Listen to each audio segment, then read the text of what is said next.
I am an artist based in London. You'll have to excuse my setup. I've got a bit of a light and a phone in my face, but it will help you see what I'm doing throughout the workshop.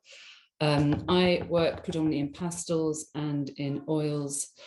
I've actually got a couple of paintings in a show in New York at the moment, and I often sell my pastels through partnership editions. They tend to be, I have one here. This was a commission for a friend. Let me hold it this way up. So you can see I work, that's a soft pastel, lots of color. They tend to be female nude, alone in a room, often with no head. They're sort of psychological spaces rather than literal spaces. Today, the workshop is going to be about color. We don't have a naked lady in front of us, and so we're going to work with our hands. The principle will be to talk about how you can create structure and shape with color. So hopefully you've got your materials, which is basically color paper, like so, and some soft pastels, like so. What we're going to do is draw our hand. So if you're right-handed, you draw your left hand, obviously, and we're going to pick a limited palette, which is kind of me completely out of my comfort zone, because normally I use all the colors I can find. You can see I've got a load here, but for the purpose of this workshop, we're going to test ourselves by reducing down to 4 colors. So I've got my selection here. To give you an idea, I made these little cubes earlier. I got some on an orange sheet. And what I'm trying to do is show you that you can make structure with just a very simple palette.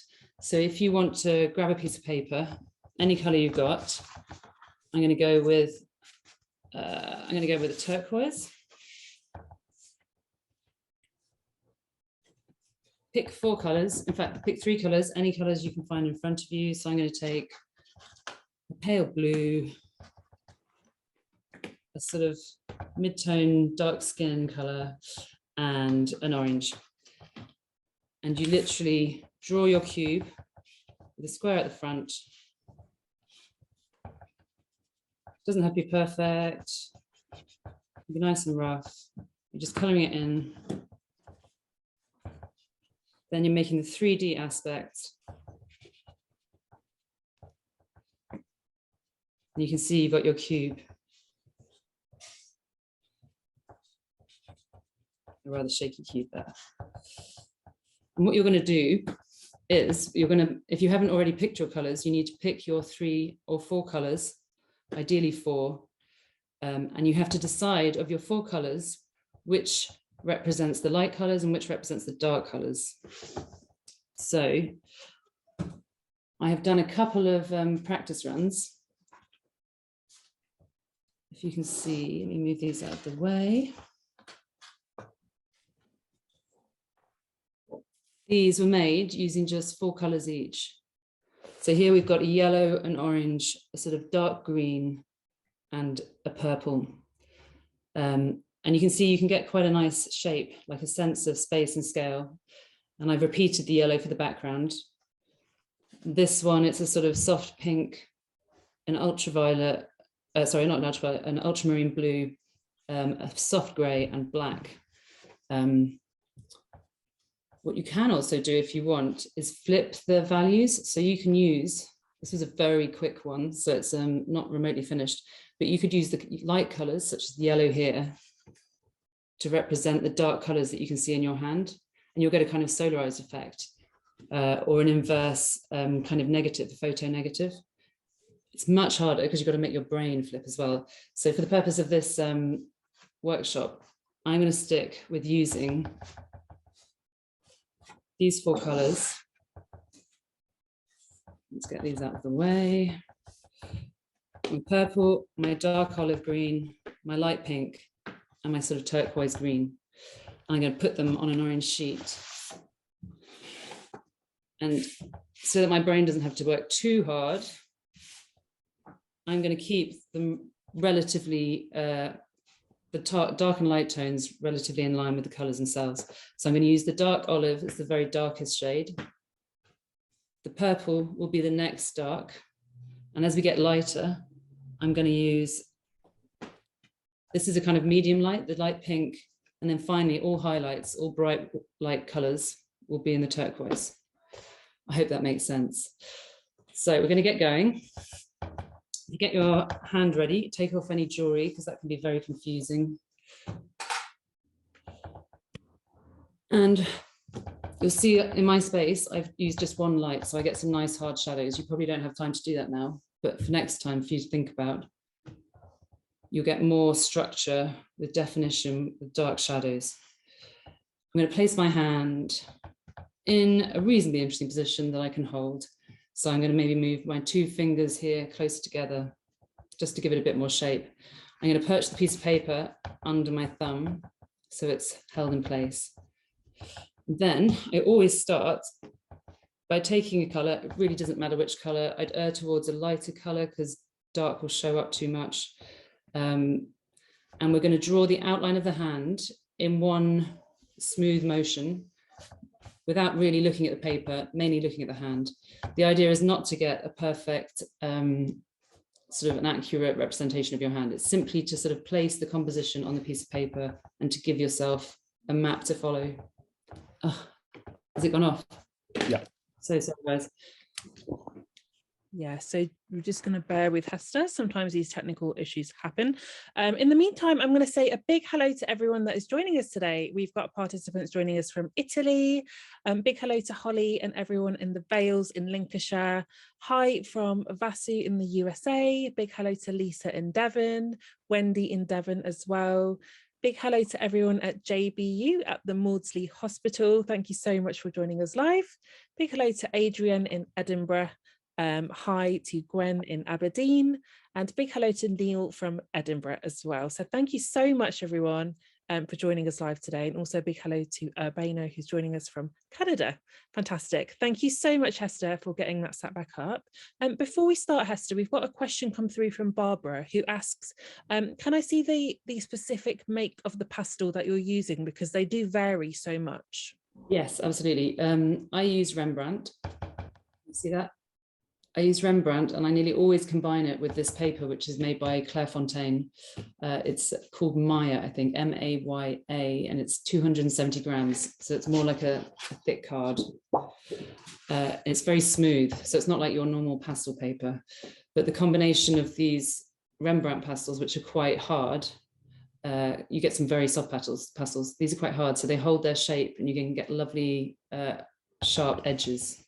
So it's more like drawing rather than painting. Some people talk about drawing with pastels as painting, but I use them much more like a sort of a draftsman tool. So I hope that makes sense.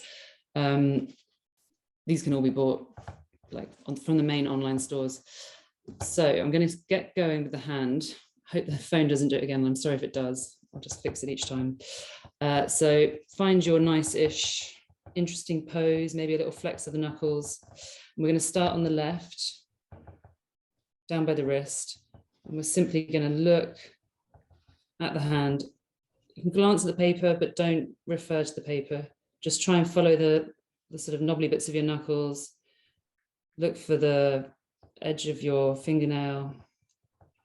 There's always a bit of flesh between the fingers, so don't spend time on this. This isn't, you're not even probably going to see this at the end. This is simply to help you place your composition. Try not to press too hard with the pastel so that you can remove the mark later if you need to. And as I say, just don't worry what it looks like. Nearly done my thumb. Right, as you can see, that looks more like a sort of humongous man's hand. But when you look at the ones I did before, they're never going to be perfect. Like this palm is too big, fingers are too stumpy, but you get a lot more character and a lot more, it's much more interesting when artwork is not perfect. As soon as you lose perfection, you start to talk about other things like psychology and I don't know, power. Whereas if you get too hung up on making something look exactly as it looks in front of you, you're going to lose that. Right, so let's go in with some highlights. It's the easiest thing to see sometimes. For me, I can see that these are the lightest parts. So just here, where the flesh joins between the two fingers. And I'm not going to do it remotely accurately. I'm just going to scribble it in. The trick is always to not worry about how it looks, because you have time later to come back to it. Then I'm going to go in with the darkest color, and I'm going to find that line around my little finger. We're going to focus on the little finger to begin with. And when we come back towards the end, as you finish it, you'll look back at the end and you'll start to figure out which bits need leveling out, which bits need filling in a bit more, how you can soften areas. But you need to wait till you've got much more on the paper before you can figure that out. Now I can see that I've got a hard, dark line running along this side of my hand, cast by the light ahead and above me.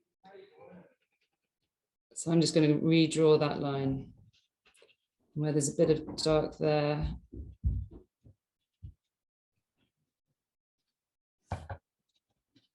And that.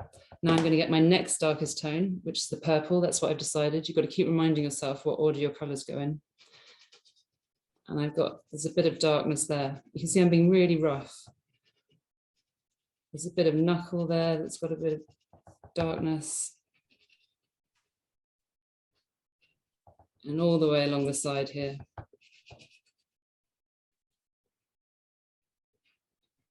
And what you'll find is different colors sort of bounce off each other. They have a kind of buzz against each other. So that's why I use these bright orange, bright colored sheets, because you have a fifth color with this sheet.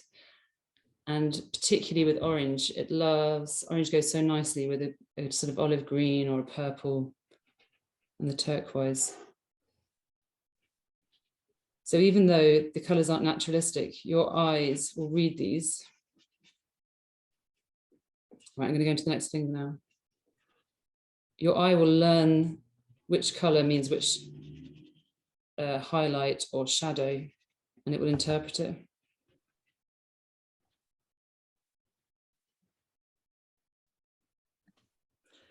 Hester, we can hear a lovely kind of scratchy sound of the pastels that you're using. And we've had a question come through. Someone would like to know, does soft pastel mean that it's oil-based or is it a chalk? Soft pastel will be closer to a chalk. How would you describe it? So you have oil pastel and you have soft pastel. So oil pastel is obviously, it's oil-based. Oil pastel never dries, which is partly why I don't use it. And I don't think you get the same breadth of color choice with oil pastel. Whereas there's so many brands of soft pastel, you get this huge range of colors. You also get oil bars, like the list goes on. Oil bars are essentially oil paint in a kind of bar format. But these soft pastels, hang on, I'm just losing my place. They will always be soft to the touch. So if I get this one, and I just smear it, you're always gonna be able to rub it off. So they're always gonna be fragile. There are ways that you can fix them. I'm just gonna do this highlight here, where the light bounces off the paper, you get a line under here next to the shadow. But yeah, so you can fix pastels using a spray. But I tend not to, because it darkens the pastels and it sort of makes them crystallized. So I'm sort of loathed by all framers around the country because it's a nightmare framing my stuff because powder will fall off. But once they're behind frames, they're completely sound and safe. So the trick with the soft pastels, if you work with pastel or if you buy a soft pastel, is to get it framed as soon as possible. And then you can relax. So you can see I'm just coloring in essentially blocks at the moment. If you get lost, if you're losing your way, always go back to your highlight, your lightest color, and find where the light bounces off. And it will help you. It's a bit like a jigsaw puzzle. You have to sort of fill it in like a map. So there, I've got the light there. There's quite a lot of light there. Once you've done that, you can now see that, okay, that joins me there. So that's where that line between the two fingers comes down. So you're constantly mapping your way across your hands. there's a bit more, this is quite bright and harsh. It's actually more of a graded dark to light here. So what you can do is, using the pastel very lightly, so don't press too hard, you just sort of draw it in like that. So normally when I work and I use every pastel under the sun, and I'll have maybe 20, 30 pastels in front of me, I'll tend to keep my pastels quite pure. I don't merge them too much together. But in this, like in this scenario, when you only have 4 colors, you create extra color by shading them in together, such as this one. It's much more painterly than I normally do. So I've started to go over with the blue there over the gray to create a sort of softer in-between color.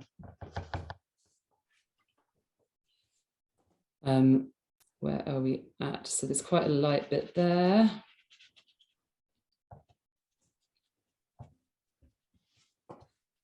Towards when I get further in, I tend to start stepping back from the drawing and trying to see it from a distance. But at the moment, you're simply trying to figure out that jigsaw puzzle of shapes and colors. So you can see I keep using my light color. Now I'm going to go in with my medium dark.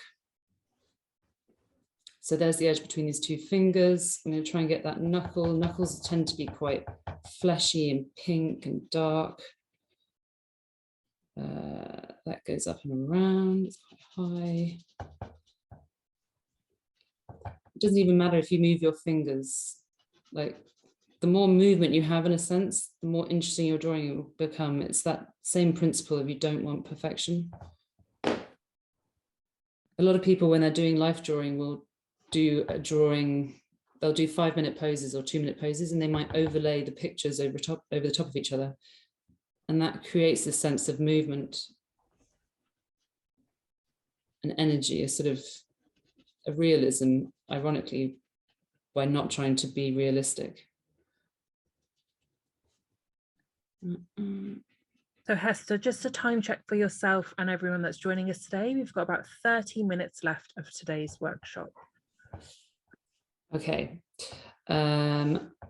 Where have we got here? You get lovely curves around the palm there. And then it's come in with some, I would say, a medium dark edge, butting up against a medium light. You've got a lovely light section on the knuckle, on the on your wrist there. And then sometimes what I do is, if there's a large patch, like you've got this large patch on the back of your hand, I will outline where I think this highlighted section is. So it's running along the bones of the back of my hand there, and then it comes out towards the thumb. And I'm using kind of curvy, bouncy lines. And you're starting to get that hand structure. Where it's particularly bright, I'll colour it in. But often you don't want to overfinish these things, and it's nice to leave these working lines. So don't sort of use it just as a colour by numbers, colour it in. Where there's a really strong highlight, you can go into it. But just enjoy the shapes as well. And most of the back of the hand is light. It's all being hit by this light above my head.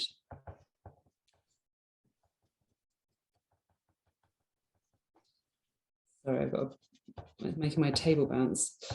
And then we'll come back to the fingers. Lovely, blotchy, veiny fingers. There we go.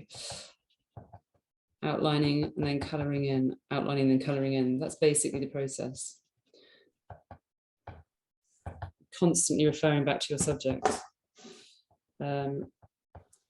This finger, because it's raised up slightly, is a lovely flat area of light. So what I'm going to do is use my light colour and make it stand out from the other fingers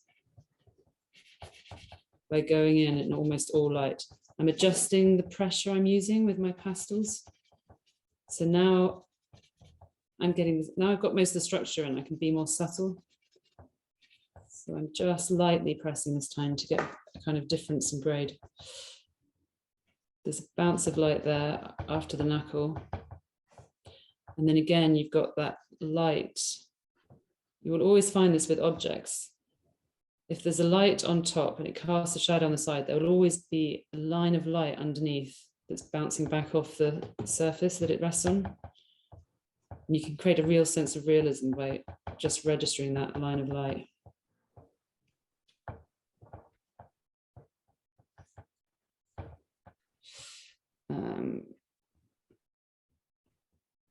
So Hester, you've put together some really lovely colour examples in front of you on those swatches.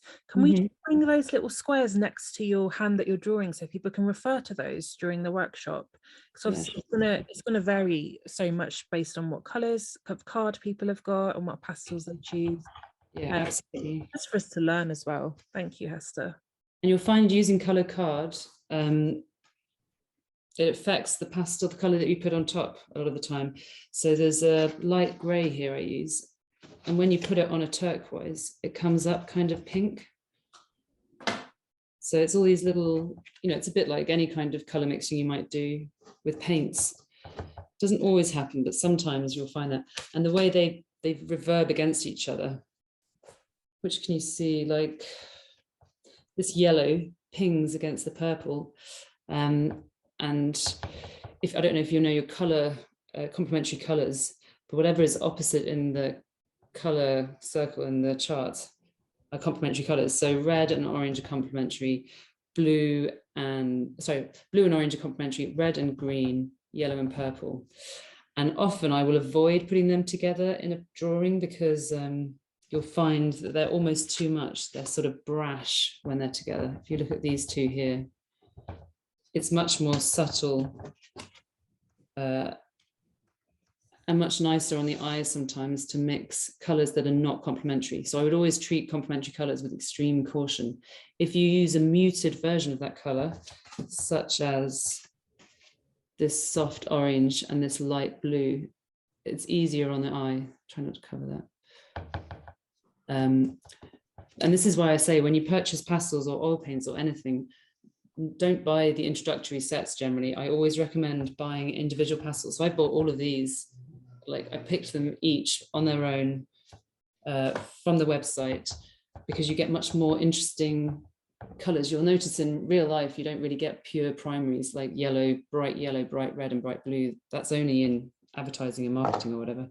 You'll get much softer versions. They're kind of like grayed down versions, basically. You don't get those pure brights, and pure brights can look really ugly in a work of art.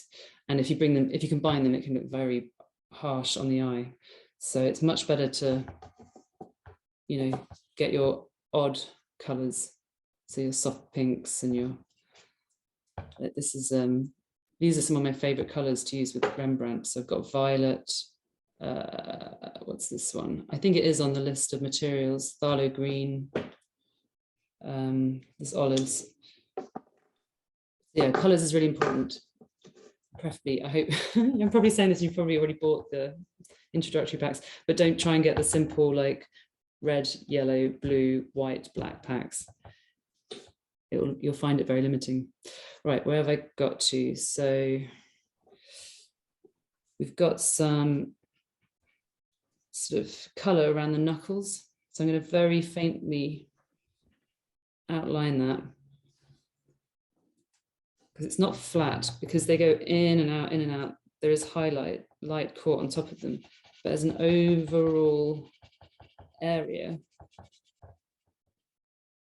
you tend to get much more fleshy, dark skin tones there. I get my highlighter because I can see, and you get these creases of the skin.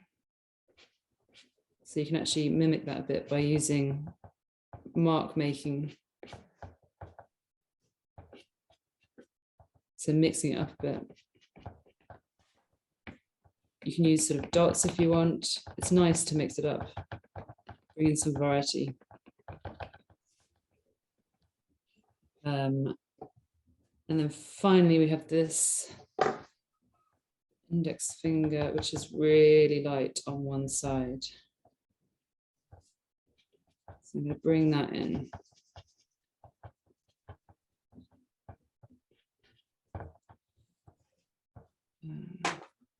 When I don't have a model in front of me, I love to use sort of my limbs, and I'll often, they're often hands, but I have done feet and arms and legs, just truncated limbs. Most of my work is basically about myself.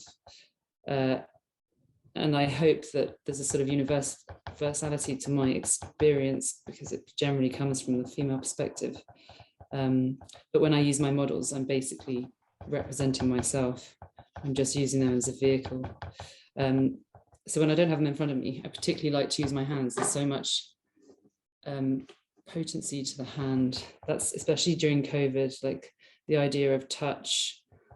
They're closely related to desire, to a sort of sense of self. And especially if you're someone who uses your hands. I mean, to be honest, we all use our hands to a degree in our work.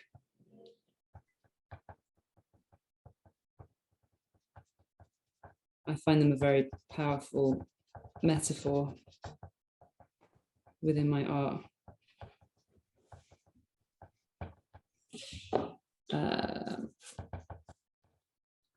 So I got a really strong light. In fact, this light here that runs along here is orange from the paper. And that is one thing you can do, is use your paper as the fifth color.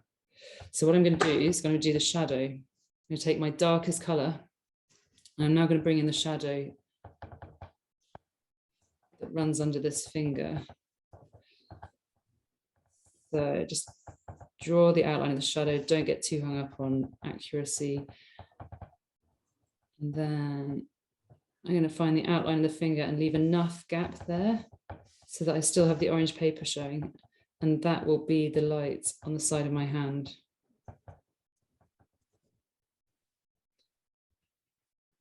And then I'm just going to color in the shadow.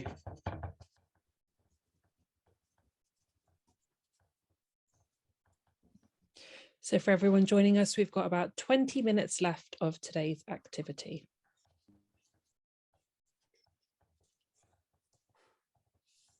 Oh yeah, keep blowing away your dust and try not to let your pastels roll onto your sheet because they will mark it. I'm going to bring in the shadow under this finger. So the shadow actually hits here by the fingernail. And then there's a bit of finger blocking the shadow, and then I can see the shadow, and then the shadow runs down to this part of the other finger. So all I'm doing constantly is working with this jigsaw idea. And I can see my fingers have moved a bit, but it really doesn't matter. It all adds to the drawing. Usually when I have a model, I'm really not strict at all, and each drawing will take maybe an hour. We'll just chatter for the whole hour, usually about quite personal stuff. What are my fingers doing there? So I'm going to reposition these because I made a gap, but there was no gap in my original composition. And my drawings rarely actually end up looking like the model who's sitting in front of me. That's the nice thing about using a model, is I don't have to worry about likeness. But because I've let them chat and move and itch if they've got an itch or have a drink of water, they'll come out quite a different shape from the reality. You almost create a whole new person through the drawing. Then the actual sheet, the paper, your table, whatever you're resting on, which is catching the light, I'm going to use my lightest color for this bit. So now I'm going to outline. So I'm going to go against the shadow. I'm going to reposition my fingers. I'm going to outline.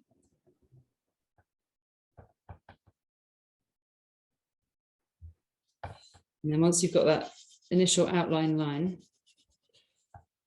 you can just color in. And this, at this point, the hand starts to look real. Sorry, you might hear my kid in the background, just ignore him. He's being watched by Granny, so he's absolutely fine. And then you go around this bit there. And you can see how much that turquoise, that light turquoise pings against the orange. And now suddenly the whole hand is pinging out. And it's all starting to make sense now. And just a reminder for everyone that's watching, we always love to receive and see your submissions to our online gallery. You can upload those by visiting hospital-rooms.com and clicking on the Digital Art School tab. And of course, we will share all of those submissions with Hester as well. You can also post those on Instagram, where we'll share them, and on our Twitter account as well. Yeah, I'd love to see those. Right, so we've got that bit. You'll find that I jump around constantly. So I won't just work on one bit. I'll keep moving around. The worst thing you can really do when making a piece of art is get too hung up on one area. I mean, you can work it up to perfection, but then it won't fit with the rest. And you risk becoming precious about that artwork because you love that one little tiny area. And then if another bit doesn't work, it's very hard to get over the fact that the artwork's actually going to go in the bin. Because you've got one area you love, but the whole never worked. So you should keep roving around the drawing, bringing it all up at the same pace.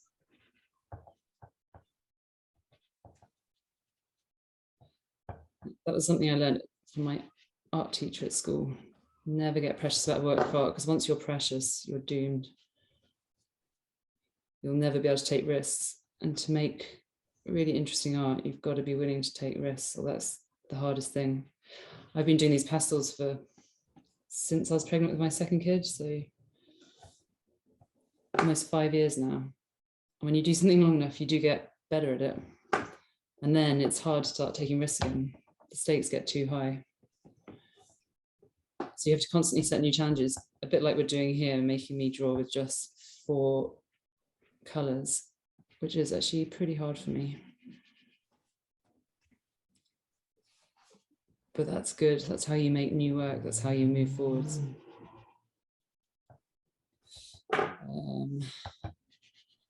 Put some more purple in there. You got a purple knuckle. There's actually some dark coming up there. If you find you're getting lost, that I've smudged that bit, but it doesn't matter. You just go over it. It's best to stick it out and not judge it until the end, because there are many points when it might look totally rubbish. But A, it doesn't matter either way what happens. And B, you really don't know until you've got the whole in front of you. And often, especially with pastels, with oil paints, you can kind of go backwards and work over it. But there's only so much of that you can do with pastel. Especially these Rembrandts, they don't layer very well. So you kind of commit. Once you've put it on the paper, you've committed. So I often find I go too far, I overwork something. And that is just how it goes with pastels. Best thing almost is to stop sometimes and take a break, step back, have a cup of tea or whatever, and then return, engage it before you take it too far. Although I'm not very good at that. I tend to just power on and regret later. Right, I've got a bit of highlight here that I haven't included. Okay. So this is the point where I step back.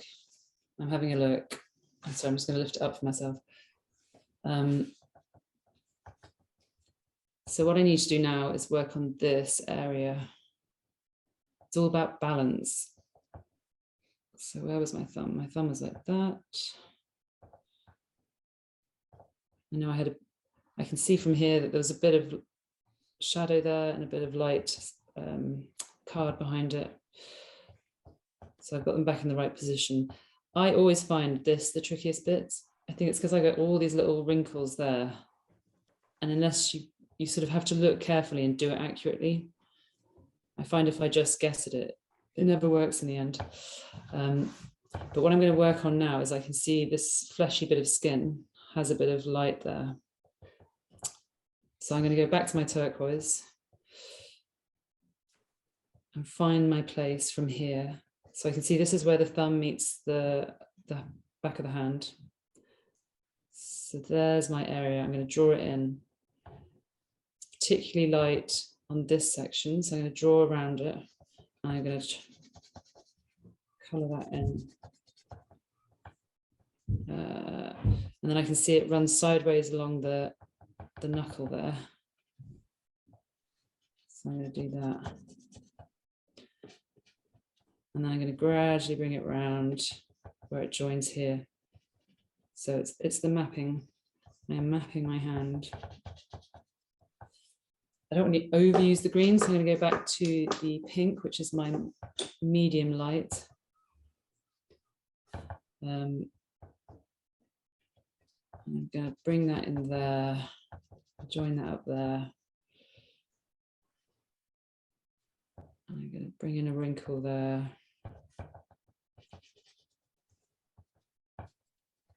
So I hope it's making sense, guys. It must be quite hard to do your drawing and follow what I'm doing. Right, I'm going to try and find these dips. So that's actually quite dark there. So I'm actually going to get my darkest color, and I'm going to use it sparingly.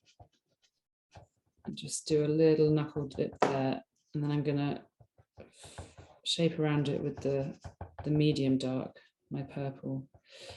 And then I'm going to try and trail it along to find that line.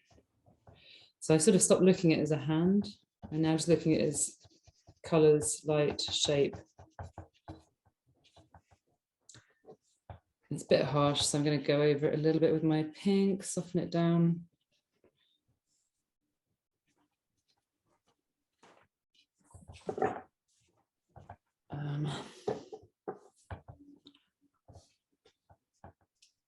I've got the light hitting there. Normally when I do these hands, they can take like 2 hours. So I'm really rushing this one. It's not a bad exercise to see what you can get down in a certain amount of time. It also hopefully will stop us overworking the drawings. And speaking of time, we've got about 10 minutes left of today's workshop. And I'm just going to take a moment to say a huge hello to everyone from Lavender Ward who's joining us today, and another hello to Snowsfields Adolescent Unit and Fir Park School, who I know will be watching this back on demand. Okay.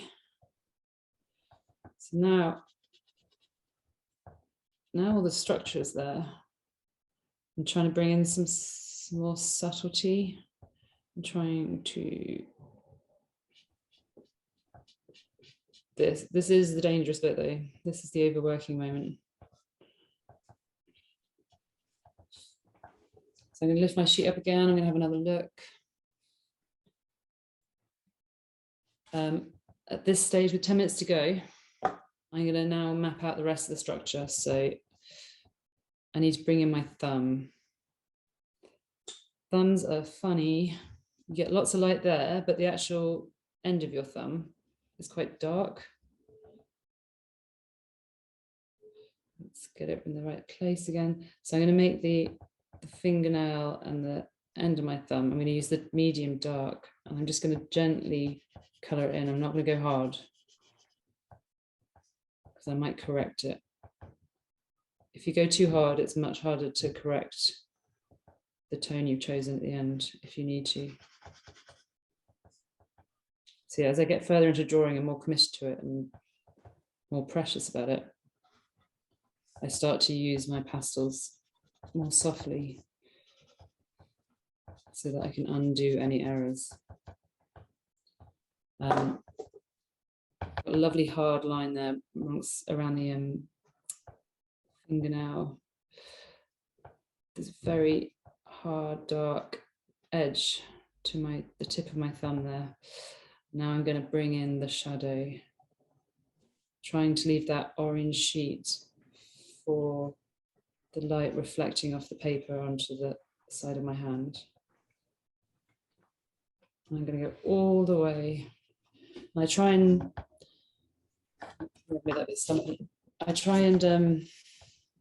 use long, solid lines as much as I can when I'm outlining.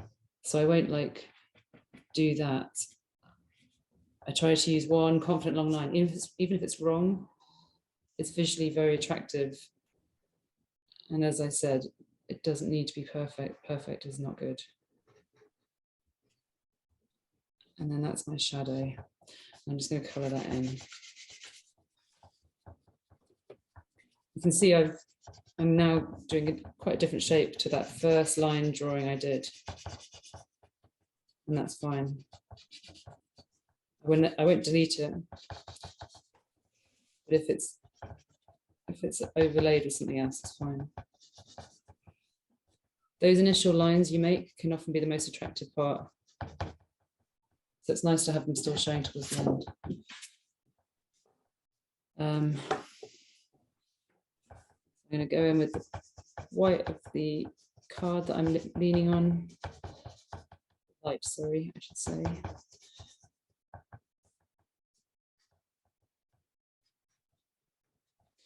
Hester, we've got some really lovely, wonderful comments and feedback for you for today's workshop. So thank you so much for being here with us. Chloe says it's looking beautiful. Lisa says a wonderful and inspiring workshop. Thank you, Hester, for sharing so much with us.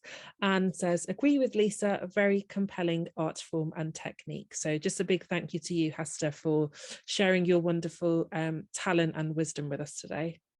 Thank you. No pressure, but I will want to see what everyone's done at the end, if they're willing to share. People quite often send me works that they've done based on my technique, and it's always like really interesting to see.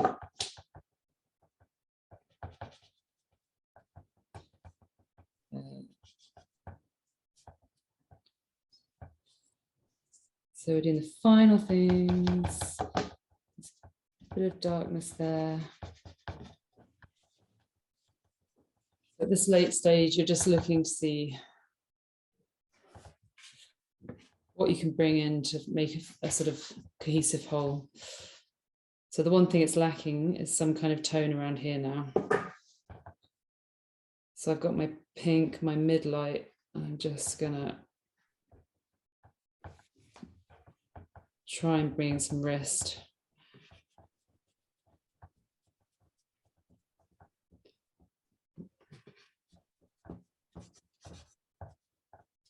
And for these larger areas, and when you're getting towards the end of the drawing, it's nice to have large, chunky sections as a contrast to all this fiddly stuff that's up here.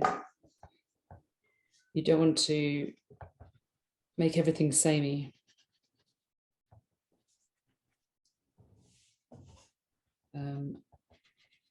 Put some shadow there. It's quite dark in bits. So there's my olive green. It's got a darkish line there. And then a lovely light highlight here.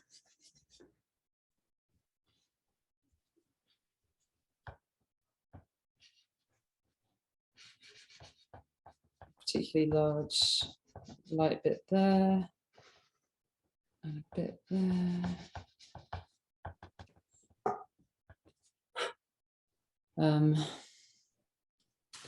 I think just to make it clear structure, I'm going to bring in some more of this. So this is the light turquoise, which is showing the card that I've got my hand resting on. And I use the same color. I did a few experiments before, and I'm using the same lightest highlight that I'm using in the hand on the backboard, on the thing that I'm resting on. And I found it gave a much more homogenized, attractive effect than, say, using a fifth color. Because sometimes when I'm doing my nudes, I'll use a fifth color for that background. But actually in this instance, it's a much nicer effect to stick with what you have. But at this stage, you have to keep stepping back to make sure you're not overworking it. The only thing I'm lacking now is this section. So I'm gonna, it's a bit dark here. There's the knuckly bit of my wrist, bony bit. It's a bit dark there, and then it's less dark going off here.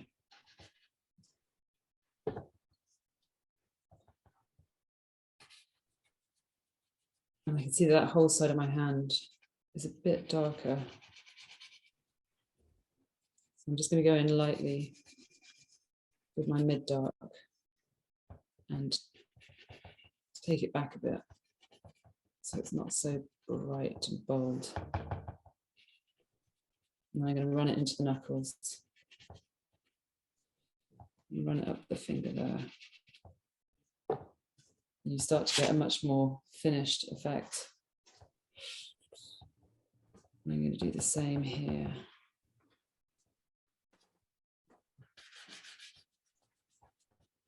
As we get to the last marks.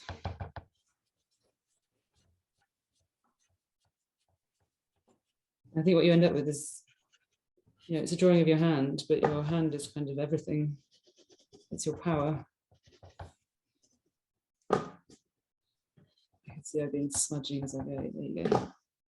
I never use, I never use my finger to smudge. Sometimes I use a rubber.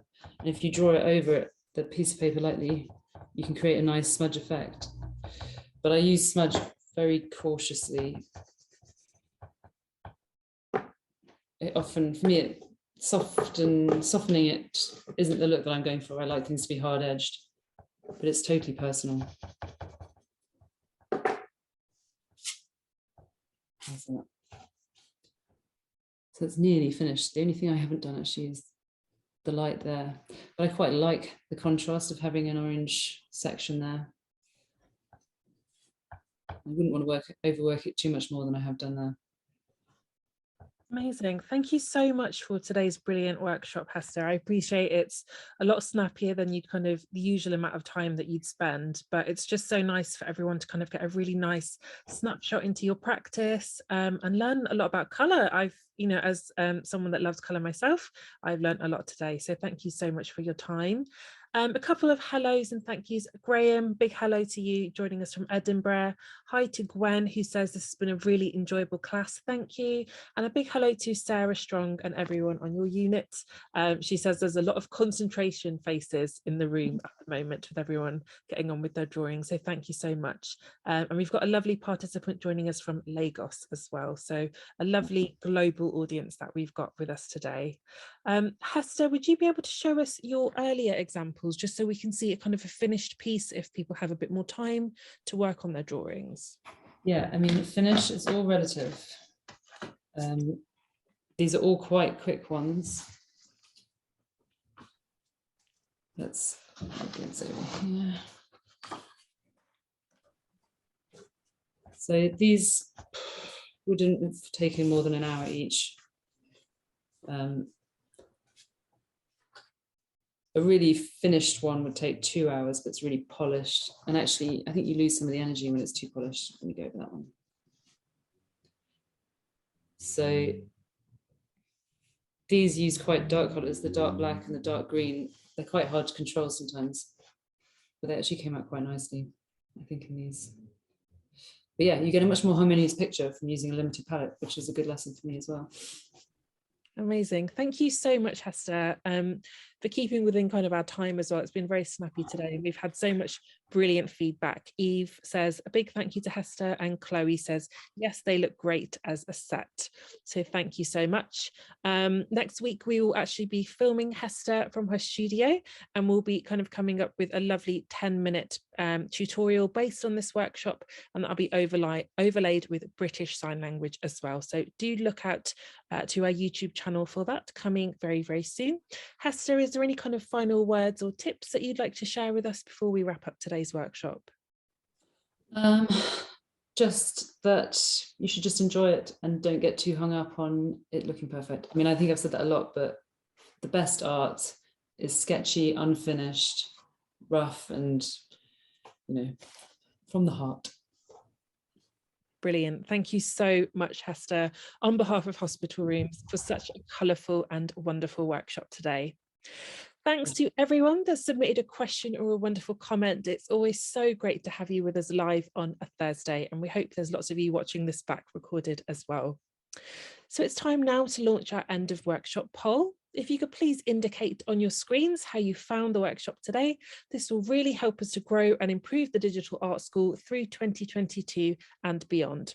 So this poll will be appearing on your screens now, and I'll let it run through to the end of the session. So Richard, if we could please have our slideshow, that would be great. So if you're still here with us, I'd like to share the story of hospital rooms and how the workshop today has come about. So we are a London-based arts and mental health charity, and we transform inpatient NHS mental health units with extraordinary art. The Digital Art School is hugely important as it allows us to build a community where we can join together globally and feel part of something really special. You can find the library of our past projects and all of the previous Digital Art School workshops on our YouTube channel, where you'll find a variety of original sessions with leading artists, from painting with sound to negative space drawing, block printing, and so many more in between. Please do have a look and subscribe to our channel. We also have a Digital Art School newsletter, which keeps you informed of upcoming workshops, the materials you'll need for them, along with any PDF downloads you might need for the session. You can sign up for that at hospital-rooms.com. We really love, as we've said several times today, when you share your artworks with us by uploading to our online gallery. You can submit those using your name, or you can stay anonymous. If you've created a pastel drawing today, either joining us live or watching this back on demand, we'd really love to see them. We'll be back next week with the final session of this term. It will be an abstract figure drawing workshop led by Safiwe Ngudi on Thursday, March the 24th at 2 p.m. Don't forget to register for that for free on our website. From myself and everyone on the Hospital Rooms team, thank you all so much for joining us today, and another big thank you to our wonderful artist Hester Finch for such an exceptional workshop. Take care everyone, and we'll see you all again next week on Thursday.